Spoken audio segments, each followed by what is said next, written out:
Lord, स्वागत है आपका हमारे चैनल पर। दिल्ली के मुख्यमंत्री और नेता सत्येंद्र जैन की मुश्किलें कम होती हुई नजर नहीं आ रही हैं। जहां एक तरफ सुप्रीम कोर्ट ने मुश्किलें बढ़ाई हैं सत्येंद्र जैन की, तो वहीं दूसरी तरफ आज फटकार लगाई गई है सुप्रीम कोर्ट की तरफ से मनीष सिसोदिया को, वो भी पीपी किट मामले में, जो कि याचिका डाली गई थी असम के मुख्यमंत्री हेमंता बिस्वा शर्मा के द्वारा।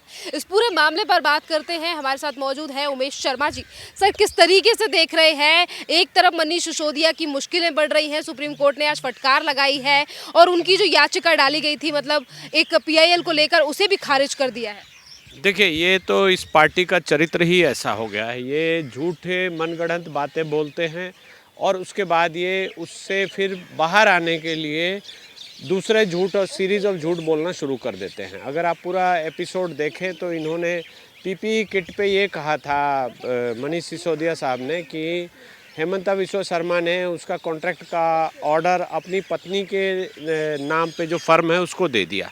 तो जब हेमंता बिस्वा शर्मा साहब ने डिफेमेशन का इनके ऊपर केस डाला असम में, तो वहाँ ये पहुँचे, उसके बाद ये सुप्रीम कोर्ट पहुँचे हैं। तो आज इनको फटकार लगी है कि आप जाकर उनसे माफ़ी मांग लीजिए। अगर आप जो सफाई दे रहे हैं, इन्होंने कहा कि मेरा कोई ऐसा इरादा नहीं था कि इन्होंने करप्शन किया है, ये बताने का कोई इरादा नहीं था, लेकिन सुप्रीम कोर्ट ने ये बोला कि अगर ऐसी बात है तो आप जाकर उनसे सफाई दीजिए और माफ़ी मांगिए। तो वो करने की बजाय आप बेकार की लीगल प्रोसीडिंग्स ला रहे हैं। तो सुप्रीम कोर्ट ने इनको करारा एक झटका दिया है, फटकार लगाई है और इनको वापस भेज दिया है कि हम इस केस में अभी इस स्टेज पर कुछ नहीं बोलेंगे।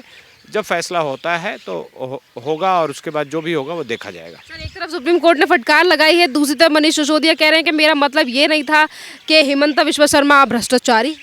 हाँ, ये इनके पूरे पार्टी के हर नेता की आप देख लीजिए, चाहे जो इनके मुखिया हैं तथाकथित रूप से अरविंद केजरीवाल, वो भी बोलते हैं, उल्टा सीधा बोलते हैं। उन्होंने पहले शीला दीक्षित के साथ बोला, जब शीला दीक्षित ने नोटिस दिया, केस लगाया, तो जाकर माफ़ीनामा दे दिया। अरुण जेटली साहब के साथ किया, फिर उन्होंने जब केस लगाया तो माफ़ीनामा दे दिया। तो ये अक्सर करते हैं।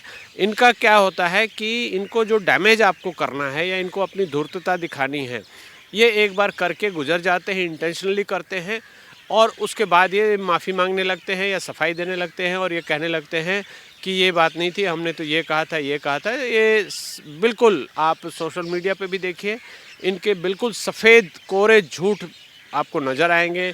आज कुछ कह रहे हैं, कल कुछ कह रहेंगे, परसों कुछ कहेंगे। जब इनसे पूछा जाएगा आपने ऐसा कहा था, तो सीधा हम नकार जाते हैं कि नहीं, हमने तो ऐसा कभी कुछ नहीं कहा था। ये सब, लेकिन इस आईटी के युग में ये संभव नहीं है कि बच पाए। सर, इसी के साथ अगर हम सुप्रीम कोर्ट की बात करें, तो सुप्रीम कोर्ट ने मनीष सिसोदिया को फटकार लगाते हुए ये भी कहा है कि देश में अन्य तमाम और मुद्दे हैं, उन चीज़ों पर बात करने की बजाय सिर्फ एक ही मुद्दे को लेकर क्यों ध्यान दे रही है आम आदमी पार्टी सरकार। हाँ, ये फटकार लगाई है। और बाकी जो देखिए, इस पार्टी की विशेषता ही यही है कि जो विषय है, जहाँ ये जो काम करने के लिए इनको मैंडेट मिला है, और दिल्ली की बिजली, पानी या जो भी विषय है, एयर क्वालिटी इंडेक्स है, यमुना को साफ़ करना, उसके बारे में ये बात नहीं करेंगे।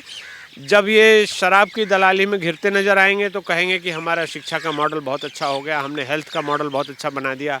तो ये हमेशा डाइवर्ट करते हैं, पब्लिक का अटेंशन भी डाइवर्ट करते हैं, सिस्टम का अटेंशन भी डाइवर्ट करते हैं। इनका एक ही काम है, किसी तरह से झूठ बोलो और झूठ बोलकर लोगों को मिसलीड करो और किसी तरह से झूठ बोलकर लोगों से वोट ले लो। तो ये अब धीरे धीरे फंदा कसता जा रहा है, ये पकड़ में आते जा रहे हैं, एक्सपोज होते जा रहे हैं। तो एक दिन ऐसा आएगा कि ये पूरी तरह से डिस्क्रेडिट होकर वो सत्ता से बाहर हो जाएंगे और उनको फिर कोई पूछने वाला नहीं मिलेगा। सर, जिस तरीके से आरोप लगाए गए थे हेमंता बिस्वा शर्मा और उनकी बीवी के ऊपर, आज अगर मामला जो है वो खुद के ऊपर आता जा रहा है, तो वो इस तरीके की बातें कर रहे हैं, तो क्या आपको लग रहा है कि मुश्किलें बढ़ने वाली हैं मनीष सिसोदिया की, इसीलिए वो बार बार पे सुप्रीम कोर्ट जा रहे हैं या फिर इस तरीके की बातें कर रहे हैं? जी हाँ, मुश्किलें तो बढ़ गई है। एक ईमानदार आदमी को, एक मुख्यमंत्री हैं, उनके ऊपर आप बिल्कुल बेबुनियाद, बेसिर पैर के गलत आरोप लगाते हैं, जो बिल्कुल मोटिवेटेड है। तो उन्होंने डिफेमेशन का केस डाला है, तो डिफेमेशन में आपको डिफेमेशन फेस करना ही पड़ेगा। अगर उसमें आपको सज़ा होती है तो आपको सज़ा भी भोगनी पड़ेगी।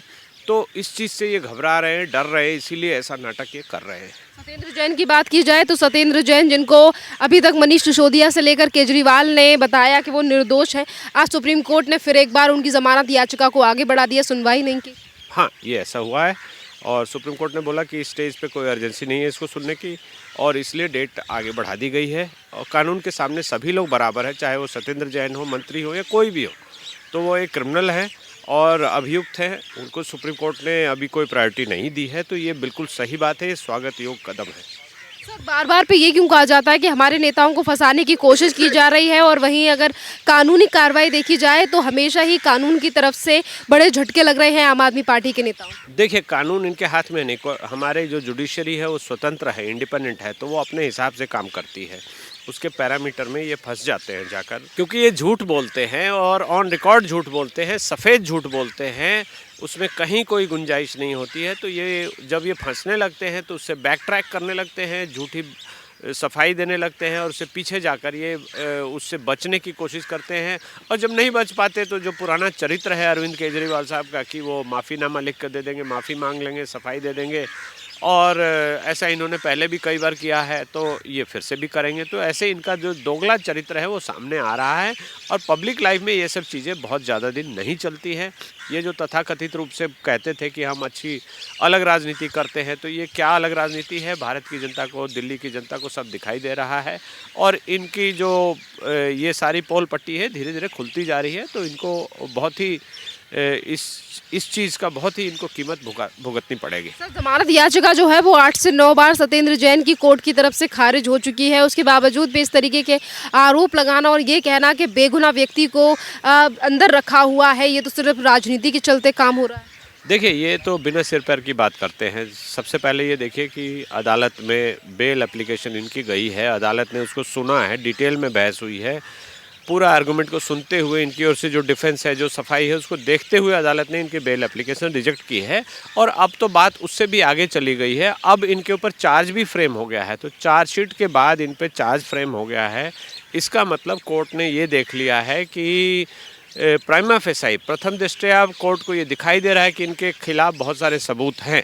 तो ये जो बाहर छाती पीट रहे हैं कि हमें फंसाया जा रहा है और हमारे सत्येंद्र जैन स्टार हैं, तो ये सब बेबुनियाद बातें हैं, झूठी बातें हैं। ऑन रिकॉर्ड वो एक अभियुक्त है जो जेल में बंद है और उनके खिलाफ अब ट्रायल चलेगा और चार्जेस फ्रेम हो चुके हैं।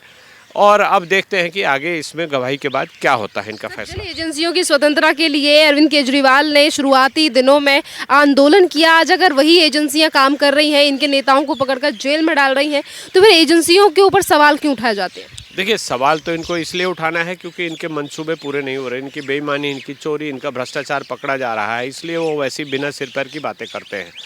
और जो इन्होंने सबसे पहले जो शोर मचाया था कि हम जन लोकपाल बनाएंगे, वो लोकपाल कहाँ गया? दिल्ली में कौन सा लोकपाल इन्होंने बनाया, क्या बनाया? कहीं कुछ नहीं है।